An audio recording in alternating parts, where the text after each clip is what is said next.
Super Chatbot episodio 3.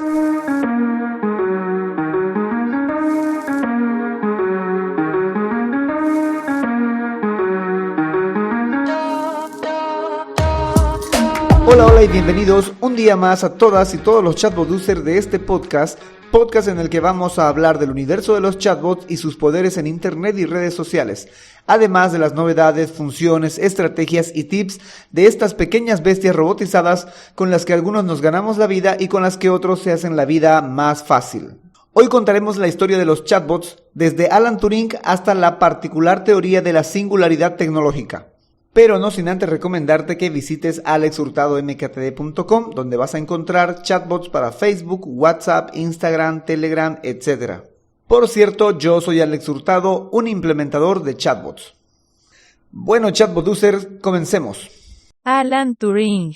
Alan Mathison Turing, nacido en Londres el 23 de junio de 1912, es un matemático, lógico, informático teórico, criptógrafo, filósofo, biólogo teórico, maratoniano y corredor de la ultradistancia británica, y es considerado el padre de la ciencia de la computación y precursor de la informática moderna. Este señor es quien hizo unos grandes aportes en el campo de la inteligencia artificial a través de las pruebas de Turing, que en 1950 son el impulso para la creación de máquinas capaces de imitar el comportamiento humano a nivel de texto, de lo que hoy conocemos que son los chatbots.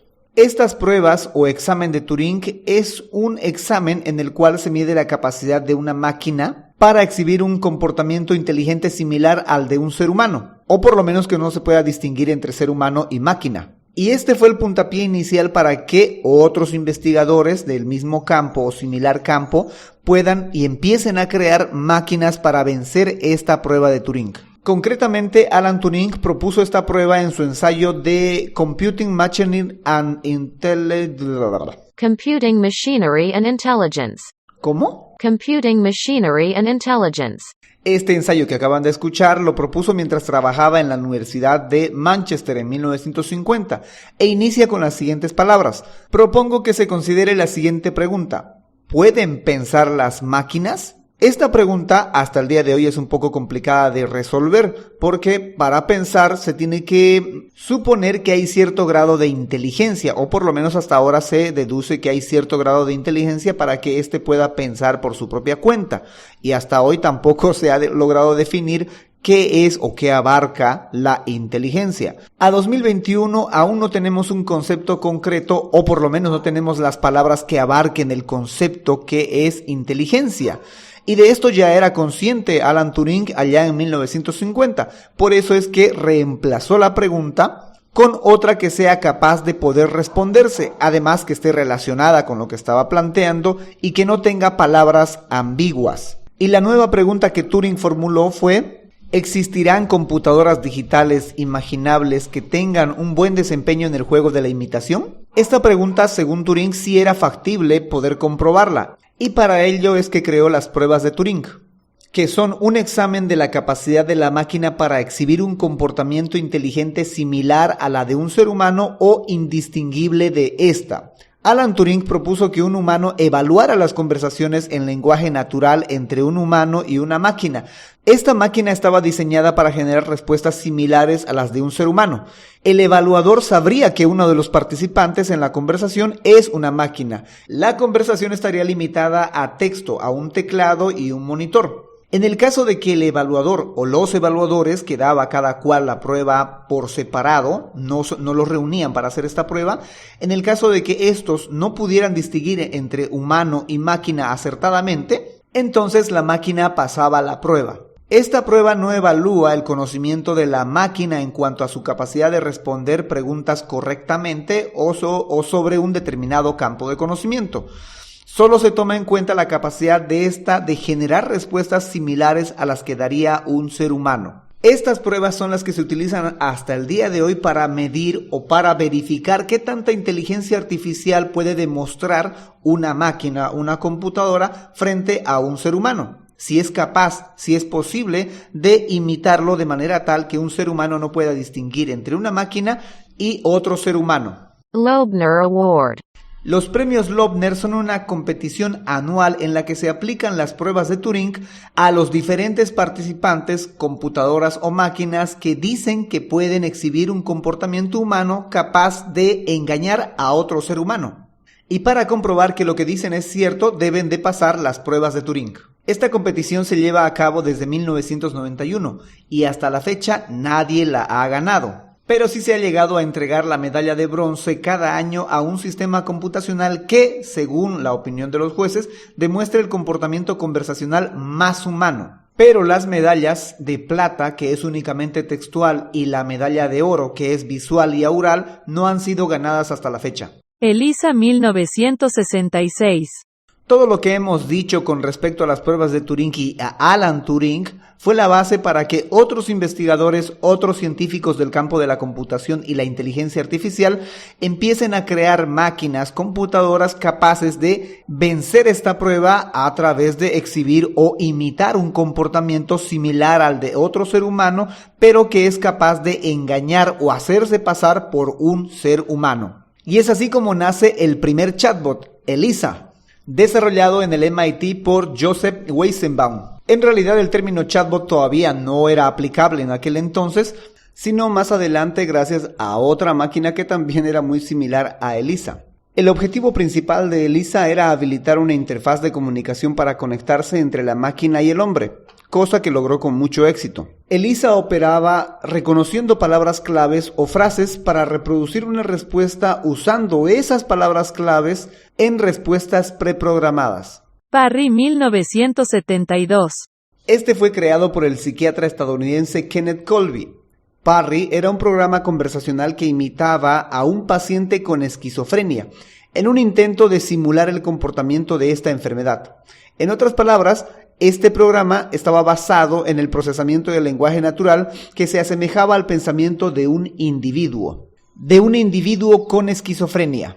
Uno de los mayores logros que tuvo Parry fue conectarse a Internet. Bueno, en aquel entonces no era Internet, era ARPANET, pero se conectó a ARPANET y logró conversar con su par ELISA. Es decir, estos dos chatbots tuvieron una conversación. Rachter 1983. Este, más que un chatbot, es una inteligencia artificial que supuestamente escribió un libro. Luego, en 1984, se lanzó una versión interactiva al estilo chatbot, ya propiamente como los chatbots, pero en las computadoras de IBM, en las computadoras de Apple incluso, en las Apple II. Con este chatbot es con que ya se inicia los primeros intentos de hacer que haga algo más que conversar. Es decir, que no solo llegue a conversar imitando el comportamiento humano, sino que llegue a realizar otras actividades similares a la de los humanos, como lo es escribir. Y es por eso que supuestamente este chatbot escribió un libro. Los autores de este chatbot, los creadores de este chatbot, no lo publicaron sino hasta que pasó por una revisión editorial.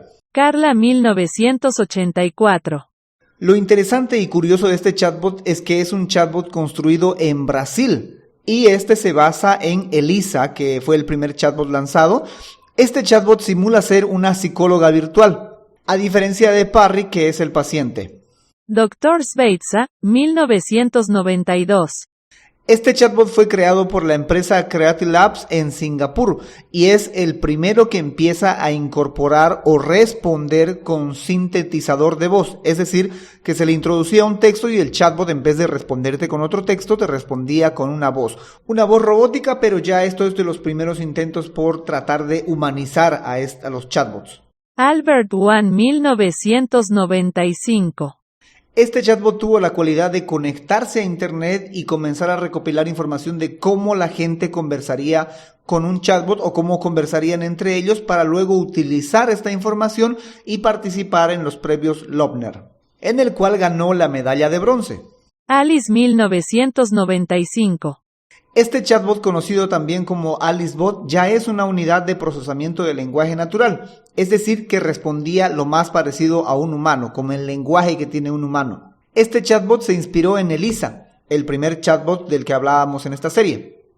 Este chatbot fue reprogramado en el lenguaje Java y es de código abierto, así que cualquiera podría ir y descargarse. Por cierto, está en GitHub. y podría descargarse y hacer las modificaciones que vea conveniente. También este chatbot fue inspiración para la película Her, que es una trama en la cual un hombre se enamora de un chatbot. Jabberwocky 1997. Este es el primer chatbot que empieza a basarse o a ser operado totalmente por voz. Es decir, también aceptaba instrucciones o entradas de texto basadas en el tecleado, pero podía también ser utilizado a través de la voz y aprender directamente del sonido, de la interlocución, de la interacción por voz y responder obviamente con voz. Smarter Child 2001. Como se habrán dado cuenta, todos los chatbots hasta la fecha están muy ligados a la inteligencia artificial, al procesamiento del lenguaje natural, al hecho de querer parecerse lo más posible a los humanos.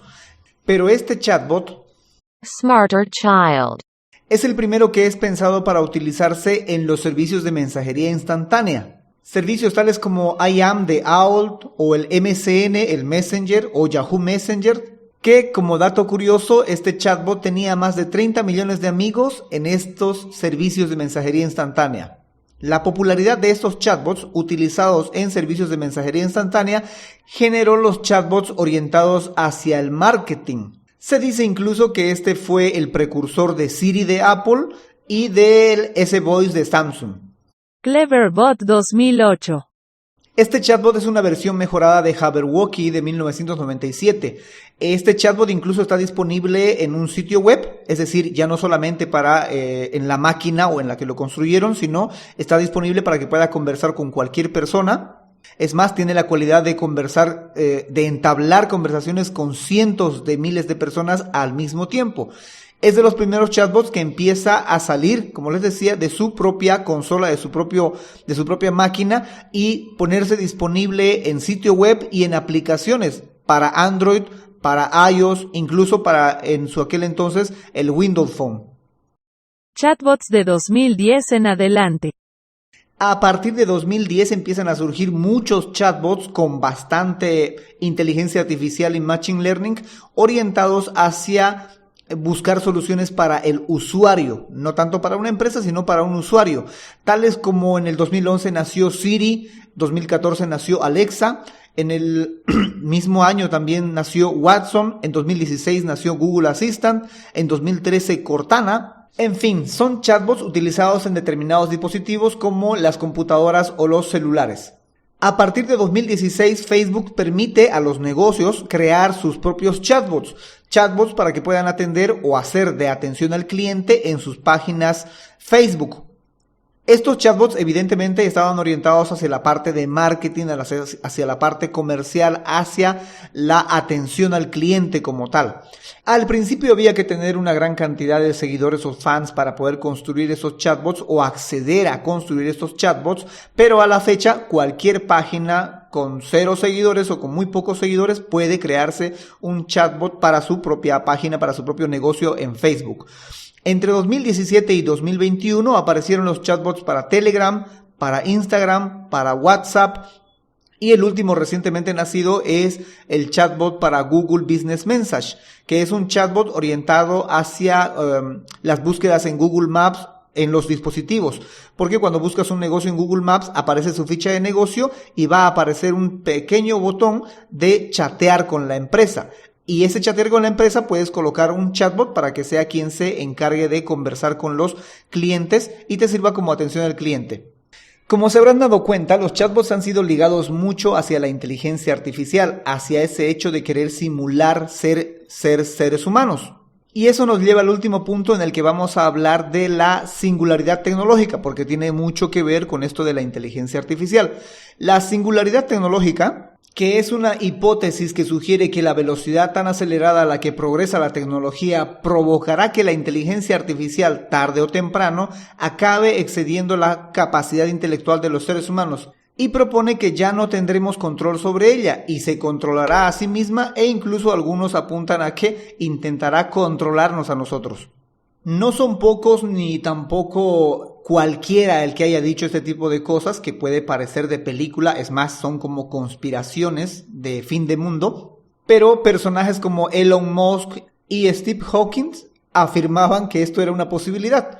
Pero poniéndonos al caso, ya en su momento Alan Turing preguntaba si las máquinas podían pensar y él replantea la pregunta por otra para poder realizar las pruebas el test de Turing, debido a que hasta la fecha de hoy no tenemos un concepto claro y conciso, concreto de lo que es inteligencia. Se continúa definiendo, es más, se la ha llegado a clasificar en varios tipos de inteligencia, porque los seres humanos tenemos varios tipos de inteligencia, no una sola, sino varias.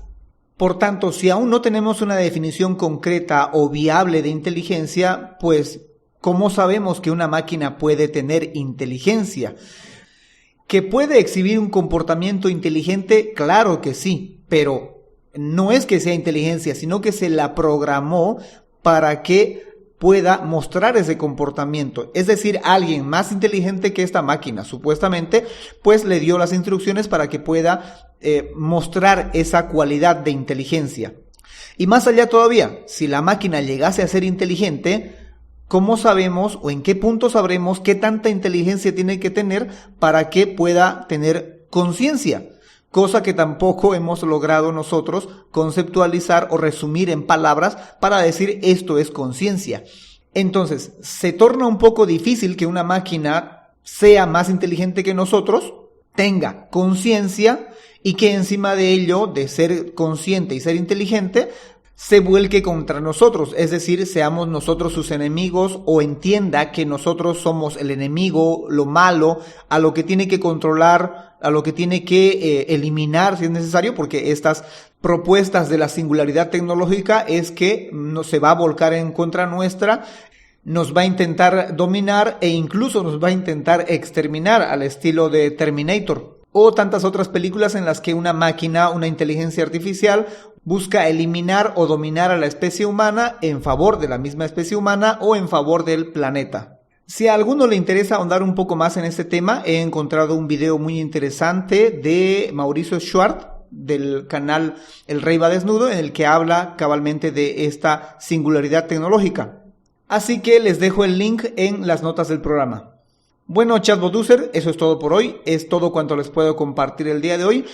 Si tienen consultas, háganmelas llegar a alexhurtadomktd.com/preguntabot, o si necesitas saber más sobre los chatbots porque tienes un proyecto o negocio en el cual necesitas involucrar un chatbot para una determinada red social y no tienes tiempo pues para adentrarte en este universo de los chatbots, puedes reservar una consultoría especializada en chatbots en alexhurtadomktd.com/consultoría chatbot.